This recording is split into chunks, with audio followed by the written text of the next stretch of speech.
Pay attention to Savannah Spurlock, 23 years old, as she walks toward a parking garage in downtown Lexington at 3:30 in the morning on January 4th, 2019. Security cameras capture her moving slowly between three men she met only hours earlier. She is upright, steady on her feet, but clearly intoxicated. Her movements are relaxed, almost careless. She is smiling, talking, laughing. She wears no coat. Despite the freezing Kentucky winter, the concrete glistens under artificial light. Scars pass in the distance. Nothing about the scene looks alarming, but this footage will become the last confirmed sighting of Savannah Spurlock alive. Walking just steps behind her is David Sparks, 24 years old, quiet, awkward, unremarkable. A man who fades into the background. A man co-workers describe as shy and withdrawn. A man who rarely draws attention to himself, but on this night something inside him has shifted. Savannah has less than 3 hours left to live. This single stretch of video will later be replayed hundreds of times by investigators, family members, and strangers online. Every frame analyzed, every movement scrutinized, because once Savannah disappears, this footage becomes the starting point of a mystery that will haunt Kentucky.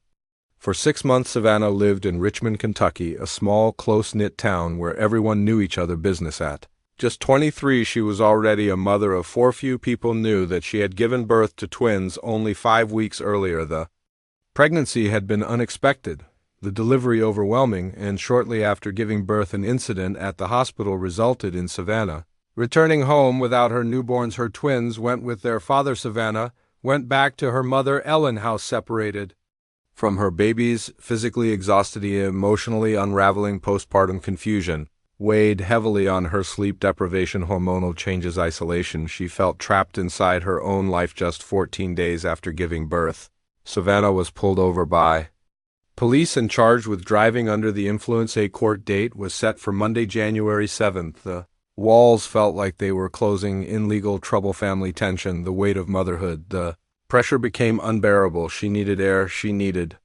escape. She needed to feel young again, even briefly. On Thursday evening, January 3rd, Savannah told her mother a simple lie. She said she was borrowing the car to pick up food. She would be gone only a short time, but Savannah had already made plans. She met up with her friend Jocelyn Hutch. They would drive 25 miles to Lexington. They would drink. They would forget responsibilities, forget consequences, forget tomorrow. Savannah dressed carefully. She chose an outfit meant to be seen. She grabbed a small clutch and left her large purse locked inside her mother. Car, no identification, no money, no safety net. January in Kentucky was bitterly cold, but Savannah did not take a coat. They would be inside bars all night. Nothing could go wrong at the same time. 3 co-workers were making plans of their own. David Sparks, Brandon Lewis, and Isaiah Thompson, factory workers, looking to blow off steam. Cheap drinks, pretty women, no complications. On the surface, David Sparks appeared ordinary, church-going family, quiet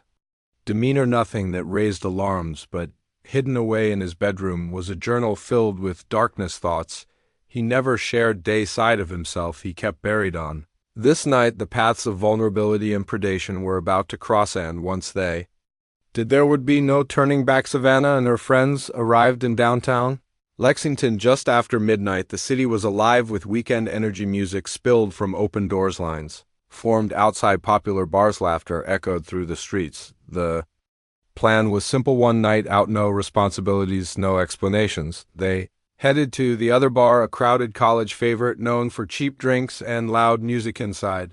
The lights were dim and the air was heavy with alcohol and sweat. Savannah was already tipsy from pregame. Her laughter was louder, her confidence higher. The stress of the past weeks temporarily faded. Drinks were ordered, photos were taken, smiles filled social media feeds. For a few hours, Savannah was not a struggling young mother. She was just another 23-year-old having fun. Another friend, Kayla Hamilton, joined them.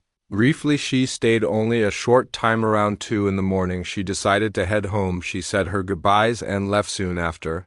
Dion Johnson also departed. He had court the next morning. He could not risk staying out late. Savannah and Jocelyn reassured him they were fine. They would figure out a ride. They were having fun. As the night wore on, tensions began to rise. Savannah and Jocelyn got into an argument. Voices were raised, hands gestured sharply. Bouncers stepped in and warned them to calm down or leave. Jocelyn was done. She found a ride and left the bar around 2:30 in the morning. Savannah was now alone. She insisted she could handle herself. She would find a way home. She had done it before alone on the dance floor. Savannah began talking to different men, flirting. Came easily. Alcohol had stripped away hesitation. She smiled, leaned close, laughed, touched, armed security. Cameras captured her moving through the crowd, carefree and unaware. Across the room, 3 men watched David Sparks. Brandon Lewis and Isaiah Thompson had arrived earlier that night. They had planned to start at Two Keys Tavern, but a high cover charge sent them elsewhere. They settled at the other bar instead. Jack and Cokes and hand scanning the room. They were co-workers from a local factory. The work week was over. They wanted release, fun, distraction. Savannah approached their table. She was forward, playful, exactly what they had hoped to find. Conversation flowed easily. Compliments were exchanged. Drinks were shared to Savannah. They were just 3 guys to them. She was opportunity. Last call approached quickly. The bar would be closing. No one wanted the night to end. Someone suggested continuing the party somewhere else. Brandon was staying with family. Isaiah had no furniture in his new apartment. That left one option: David House in Lancaster, Kentucky, 40 miles away. Rural Quietet was late. Savannah was intoxicated, but she agreed security cameras would later capture them leaving together around 3:30 in the morning. Savannah walking between the men, still smiling, still unaware the decision to leave with them would seal her fate. Security footage from a nearby parking garage captured the group as they walked into the early morning cold. The timestamp read 3:30 a.m. Savannah moved between the men, laughing and talking. She appeared steady but clearly impaired. Her steps were slow, her reactions delayed. She wore no coat as winter air cut through the concrete structure. This footage would later be studied frame by frame. Investigators would debate her level of intoxication. Family members would search her face for signs of fear, but in that moment Savannah showed none. The group split into 2 vehicles. Brandon Lewis and Isaiah Thompson drove Isaiah Nissan Pathfinder. Savannah rode in the back seat. David Sparks drove separately in his black Chevrolet pickup. They took different routes, both leading away from Lexington, away from safety. As the city lights faded, the roads grew darker. Street lights disappeared. Fields stretched out on either side. Savannah phone rang. It was her mother, Ellen. Ellen had been trying to reach Savannah for hours. Calls unanswered, messages ignored, worry turning to anger, then fear. Savannah finally answered on FaceTime. The screen revealed she was in a car that was not her own. Ellen caught a glimpse of one of the men sitting nearby outside. The windows were unfamiliar rural roads. Where are you? What are you doing? Savannah tried to reassure her. She said she was fine. She said she would get a ride back to the car in the morning. She told her mother not to worry. Then she ended the call immediately. Savannah switched her phone to airplane mode. No more calls, no more tracking, no more interruptions. That FaceTime call would become the last time Ellen Spurlock ever saw her daughter face. The last time she heard her voice. If only she had pushed harder. If only she had demanded details. If only.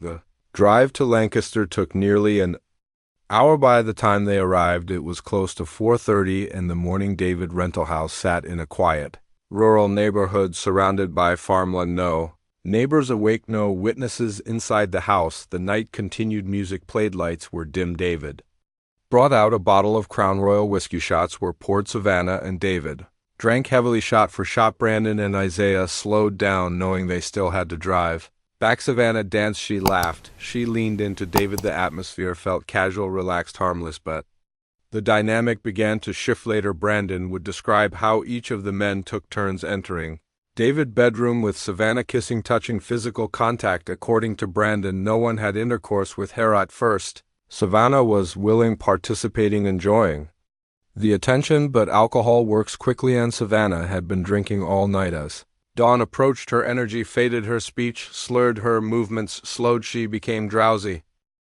Around 5:30 in the morning, Savannah collapsed onto David's love seat recliner. Her eyes closed, her head dropped. She drifted in and out of consciousness. She was no longer in control. David and Isaiah helped her stand, one on each side, supporting her. Wait. They guided her into David's bedroom. They laid her fully clothed on the bed. Savannah was barely conscious, unable to protest, unable to consent. David closed the bedroom door, turned off the lights. The night was about to cross a line from reckless to fatal. Brandon and Isaiah remained in the living room after David closed the bedroom door. The House was quiet except for low music and the hum of early morning silence. Both men knew Savannah was heavily intoxicated.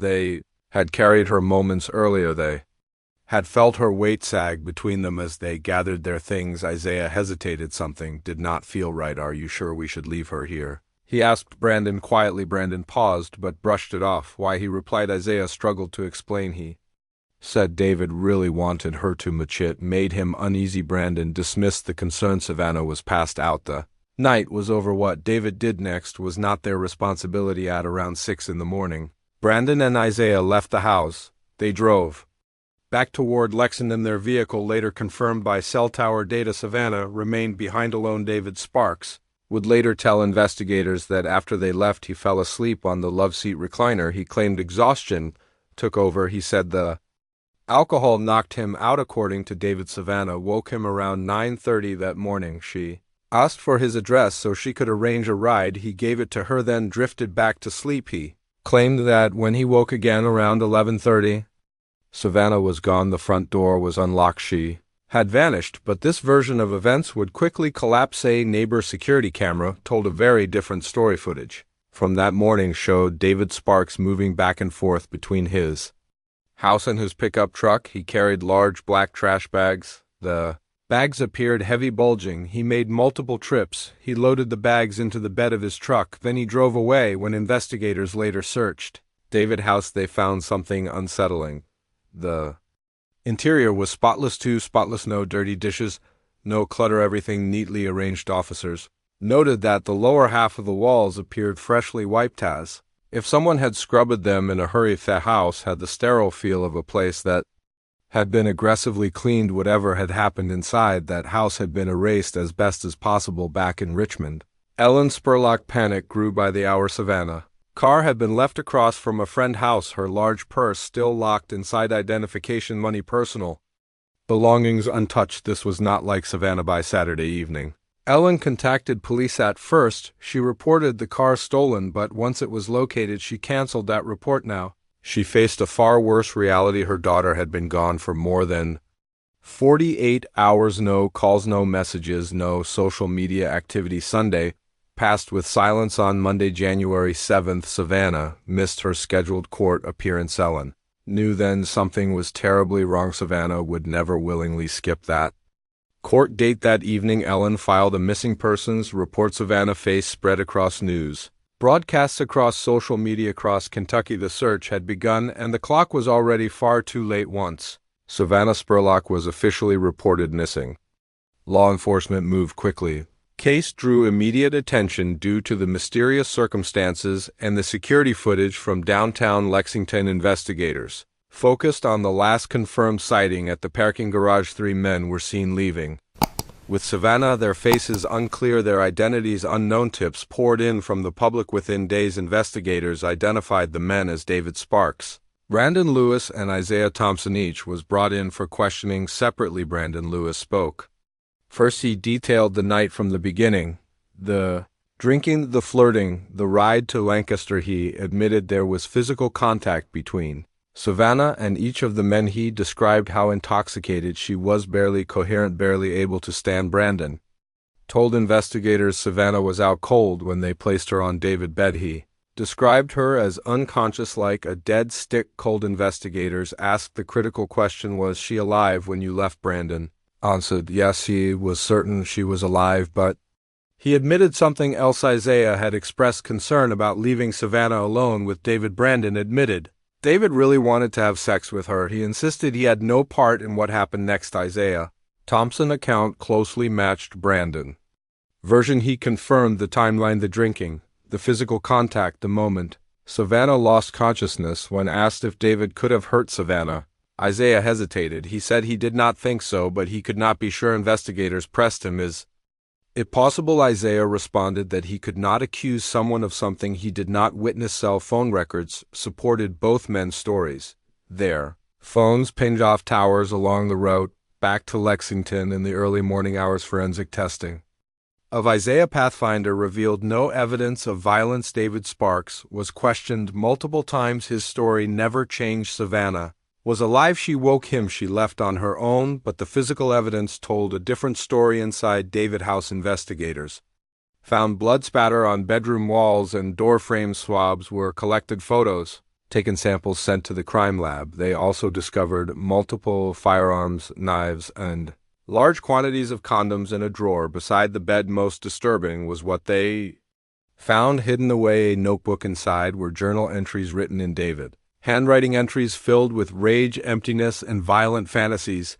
He wrote about feeling nothing when people died, about creating fake personas to blend in, about hiding his true self. One passage chilled investigators. He wrote about being a born psychopath, about being a monster, about wanting to squeeze the life out of someone or stab them, and smile. David attorney would later claim these writings were from a period of depression, but investigators could not ignore the parallels. Despite the disturbing discoveries, months passed with no sign of Savannah. Searches of landfills, fields, and abandoned buildings turned up nothing. David moved back in with his parents' life appeared to continue, but the truth had only been buried, not gone, and time was working against him. Weeks stretched into months with no trace of Savannah Spurlock. Winter gave way to spring, and spring turned into summer. The investigation never stopped, but momentum slowed. Every possible lead had been followed, every theory explored. Search teams combed rural Kentucky fields, wooded areas, drainage ditches, abandoned structures,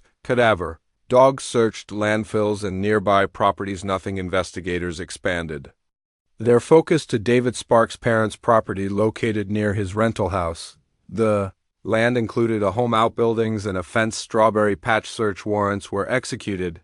The ground was inspected. No evidence was found. David moved back in with his parents. He returned to work. He lived as if nothing had happened. Savannah mother Ellen did not stop searching. She appeared on national television, her voice breaking as she begged for answers. She spoke directly to whoever had her daughter. She said she believed Savannah had been taken against her will. She pleaded for information, any information at home Ellen kept. Savannah room exactly as it had been, her belongings untouched, her presence frozen in time. Savannah children were scattered. The twins went to live with their father. Her older children struggled to understand why their mother never came home. 6 months passed.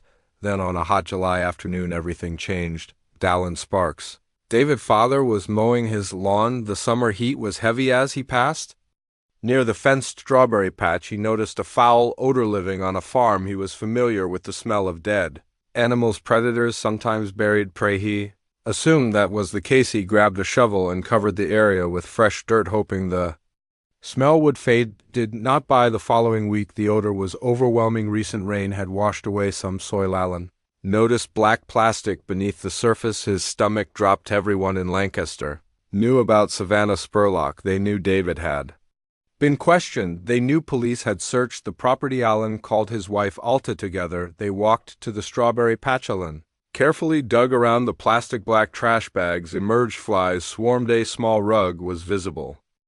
They covered everything back up and returned to the house. At first they tried to convince themselves it was nothing, that someone else must have buried something there. But the truth was unavoidable. Instead of calling police directly, Allen and Alta contacted their attorney. On July 10, 2019, the attorney called Richmond police. There was a suspicious burial on the Sparks property. Police needed to come immediately. Within hours, law enforcement descended on the farm. Richmond Police, Kentucky State Police, federal agents as investigators secured the scene. David Sparks drove himself to the police station. He parked his car, locked it, walked inside. He told the front desk he needed a lawyer at the strawberry patch. Excavation began just 19 inches beneath the soil. Investigators found 3 black trash bags, inside them a rug, and inside the rug was Savannah Spurlock. The search was over. The nightmare was confirmed. Justice was finally moving forward. The discovery of Savannah Spurlock's body sent shockwaves through Kentucky. Investigators worked carefully at the strawberry patch, documenting every detail inside the black trash bags. Savannah's body had been folded tightly. Her feet were bound at the ankles with clear packing tape. She had been buried shallowly, less than 2 feet beneath the surface. Animals had torn into the plastic, creating an opening. Heat and time had accelerated decomposition. 6 months underground had destroyed much of the physical evidence. The state medical examiner faced severe limitations due to the condition of the remains. An exact cause of death could not be determined. However, the circumstances left no doubt this was homicide. The binding, the concealment, the burial location, the unnatural positioning. Savannah had not died accidentally. While the excavation continued, investigators executed additional search warrants at David's parents' house. They searched his bedroom. What they found would directly link him to the burial rolls of black plastic trash bags, rubber gloves, and most importantly, a roll of clear packing tape. During Savannah autopsy, forensic technicians carefully removed approximately 3 yards of tape from her ankles. The torn ragged edge was preserved. At the crime lab, examiners compared it to the roll found in David's bedroom. The edges matched perfectly the tape used to bind Savannah had come from David Sparks' possession. Investigators also recovered a backpack from David's closet. Inside were microscopic traces of blood. DNA testing revealed genetic material from both David Sparks and Savannah Spurlock. The evidence was now overwhelming. David Sparks was arrested and charged with murder, tampering with physical evidence, and abuse of a corpse. He was taken into custody without incident. While prosecutors prepared for trial, David sat in jail. He never offered an explanation, never described what happened during the hours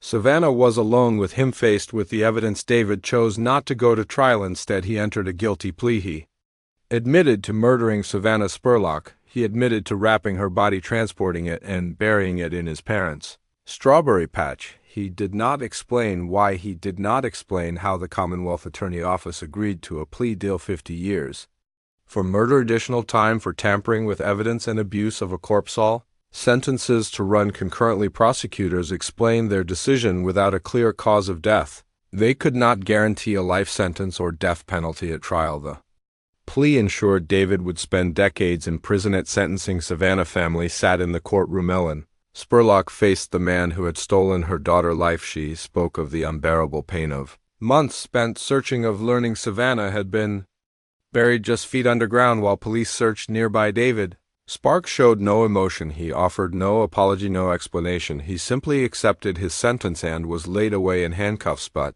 the story did not end there. The damage left behind would echo for years. David Sparks now serves his sentence inside a Kentucky state prison. He will be eligible for parole in the year 2039. Whether he will ever be released remains uncertain for Savannah Spurlock family. The sentence does not bring closure, only a form of finality. Savannah's 4 children were left to grow up without their mother. The twins will never remember the woman who gave birth to them. Her older children carry memories shaped by loss, confusion, and unanswered questions. Their lives were permanently altered by one night they did not witness but will always feel. Brandon Lewis and Isaiah Thompson were never charged with crimes. They cooperated fully with investigators. Their statements never changed legally. They were cleared morally. They were left with regret. They have both spoken privately about wishing they had acted differently, about the moment they hesitated, the moment they walked away, the moment that decision became irreversible. The case raised difficult questions that continue to haunt true crime discussions. What responsibility do bystanders carry? When does poor judgment become moral failure? Could Savannah's death have been prevented if someone had insisted she leave, if someone had called her family, if someone had refused to look the other way? There are no clear answers. What remains undeniable is that Savannah's vulnerability was exploited. She was intoxicated, emotionally fragile, separated from friends, alone. David Sparks recognized that vulnerability. His journal entries revealed years of hidden darkness, fantasies of violence, a desire to feel control, to feel something. Savannah was not targeted because of who she was. She was targeted because of where she was and because of who he was. The investigation demonstrated the power of persistent security footage from a parking garage cell, phone data, forensic evidence, and the courage of individuals who reported what they found. Without those pieces, Savannah might still be missing. Her family might still be searching. Her story might have remained unfinished. The strawberry patch where Savannah was buried has since been removed. The Sparks family no longer lives on that land, but the memory of what happened there remains etched into the community. Lancaster, Kentucky will never forget. Neither will Richmond, neither will the people who followed the case from the beginning. Ellen Spurlock continues to speak publicly about her daughter. She reminds the world that Savannah was more than a headline, more than a victim. She was a mother, Daughter a friend, she made mistakes. She trusted the wrong person, but she did not deserve to be the case of Savannah. Spurlock stands as a warning about alcohol, about isolation, about predators who hide behind ordinary faces, and about how quickly a single night can destroy an entire family. Savannah's story does not end in a strawberry patch. Lives on through her children, through her mother's voice, and through every person who hears her name and remembers she mattered and she is not forgotten.